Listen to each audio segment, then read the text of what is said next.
Განაგზოთ ბიზნეს კურიერს ბიზინა ივანიშვილმა კომპანიების აგროსა და აგროქართუს ქონება სახელმწიფო საჩუქრად გადასცა, კერძოდ 4 მეურნეობა, რომელთაგან 2 საგურამოშია და ვაზისა და ხეხილის ნერგებზე სპეციალიზდება, მესამე ახალქალაქშია და იქ კარტოფილის ჯიშები გამოყავთ, ხოლო მეოთხე წილკანშია და იქ ბოსტნეული მოჰყავთ. რა ფორმით შეძლებენ ფერმერები უახლესი ჯიშების მიღებას, ან რა ეღირება, სამინისტროში ჯერ არ აქვთ გადაწყვეტილი. ჯიშების განახლება სოფლად მთავრობის ახალი სტრატეგიის ნაწილიცაა, დონორების დაფინანსებით უკვე დაიწყო. ახალი ჯიშების დანერგვა, მათ შორის აჭარაში ევროკავშირის დაფინანსებით ყურძნის, ციტრუსის და ხილის ევროპული ჯიშები გამოყავთ, რომ საბოლოოდ გადაწყდეს მაგალითად წვრილი უხარისხო და ძვირი ქართული მანდარინის პრობლემა.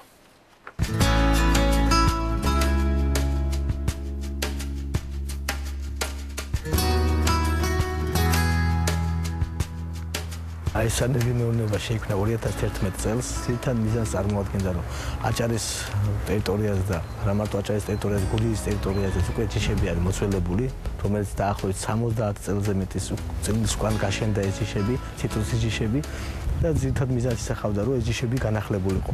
რაც შეეხება ამ განახლების თემას კიდევ პრიორიტეტად მიჩნეული იქნა საადრეო ჯიშების შემოტანა. ეს მოგცემთ საშუალებას, რომ ადრე მოვიწიოთ მოსავალი, ბაზარზე ადრე დავიმკვიდროთ თავი, ადრე შესული ბაზარზე უფრო ძვირად გაიყიდება. ყინვაგამძლე ჯიშები არის ასევე შემოტანილი. 65 ჯიში არის სულ, არა მარტო მანდარინის, იქ არის ფორთოხლის, არის ლიმონის და მანდარინის სხვადასხვა ჯიშები.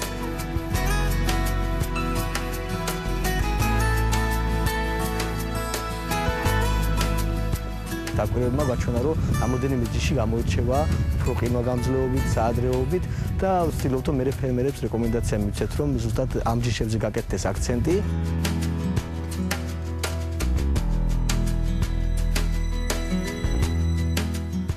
ჩვენი ორგანიზაციის მნიშვნელობა ის არის, რომ არ ვართ ჩვენ მოგებაზე ორიენტირებული ორგანიზაცია და ჩვენ ფერმერებს თვითღირებულებით რაც დაждდება, იმ თვითღირებულებით მივაწოდებთ ნერგს.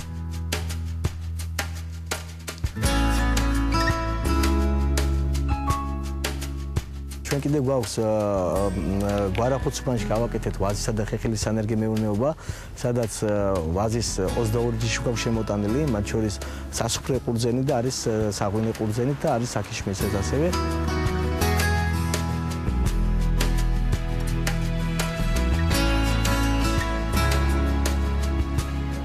მნიშვნელობა გქონდა, რომ სასუფრე ყურძენი მით უმეტეს ამის მოსავლიანობა არის აგვისტოში, ეს არის ტურისტულ სეზონთან დამთხეული პერიოდი, შესაბამისად მისი რეალიზაციის პრობლემა ნაკლები იქნება.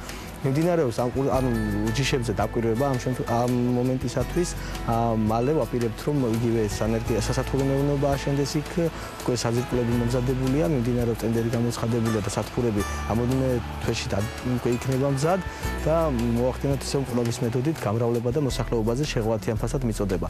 ასევე არის ხეხილის ახალი ჯიშები შემოტანილი, ვაშლის, ყურმის, ბალის, მსხლის და სხვადასხვა ჯიშები, რომლებიც არის ნაგალა ჯიშები, ეგრეთ წოდებული ჯუჯა ჯიშები, რომლებიც არის დაბალს, და კვების არემას არ ჭირდება დიდი და ეს არის იმიტომ, რომ თქვათ ჩვენ მცირე მიწიანი ტერიტორიები გვაქვს, როგორც მთელი საქართველოს მასშტაბით და განსაკუთრებით აჭარაში ეს ძალიან დიდ პრობლემას წარმოადგენს, ამიტომ აქცენტი გაკეთდა, რომ თქვათ უფრო პატარა ფართობზე მივიღოთ მეტი მოსავალი.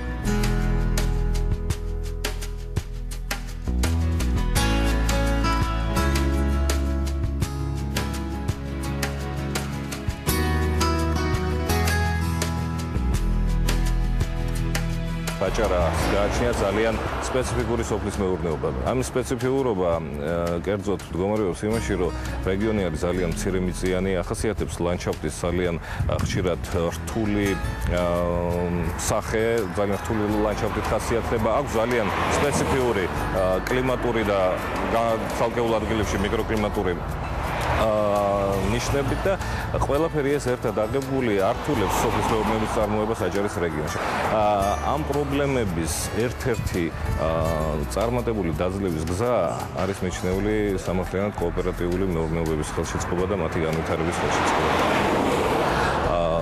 ამ მიმართულებით N-პარტია აჭარის პროექტში გათვალისწინებული არის უშუალოდ ფერმერებისაგან კონკრეტული წინადადებების განხილვასმენა, განხილვა, მიღება ამ წინადადებების დამუშავება, იმ ისეთი საქმეების იდენტიფიცირება, რომელიც რეალურად მატებს რაღაც ღირებულებას ფერმერის მიერ წარმოებულ პროდუქტს და შემდეგ მათი ბოლომდე მიყოლა და ხელშეწყობა რო ჩამოყალიბდნენ ფერმერულ კოოპერატივებად. და კიდევ ერთი ინფორმაცია აგროსფეროდან მთავრობის შეთავაზებით საკპატენტმა მუკუზანის აპელასიონი გააფართოვა და მუკუზანის ზეგანისა და ველის ციხის გარდა მის საზღვრებში ახაშენი და ჩუმლაყიც მოაქცია. ამ გზით უფრო მეტი მწარმოებელი შეძლებს მუკუზანის დასახელებით ღვინის წარმოებას, რომელიც ბაზარზე მაღალი მოთხოვნით სარგებლობს. მუკუზანის საოჭრო ნიშანი ევროკავშირში უკვე რეგისტრირებულია და ახლა რუსეთშიც დარეგისტრირდება. Სამ თვის განმავლობაში მოხდება განხილვა ამ საკითხის, ან თუ რამე შენიშვნა იქნება, რამე მოსაზრება იქნება ამ ზონის გაფართოებასთან დაკავშირებით და სამ თვის მერე საბოლოო რეგისტრაცია მოხდება ახალ საზღვრებში და უკვე მუკუზანის, ესე ვთქვათ, ზონა გაფართოვდება და დაემატება ის სოფლები, რაც მითითებულია სოფლის მეურნეობის სამინისტროს ბრძანებაში. ამ გადაწყვეტილების მიღებას საბრძოლოდ უდევდა გარკვეული საკმაოდ ხანგრძლივი განმავლობაში ჩატარებული კვლევები, მათ შორის კლიმატური პირობების შესწავლა. და დღესულ ეს იყო ბიზნეს კურიერი ამ კვირაში, ამით ასრულებს თქვენთვის მუშაობას. მომავალ შაბათამდე დაგემშვიდობებით. მანამდე კი არ დაივიწყოთ, გვეწვიეთ Facebook-ზე, გაგუზიარეთ თქვენი აზრი ნებისმიერ თემაზე, ეს ჩვენთვის მნიშვნელოვანია. ნახვამდის.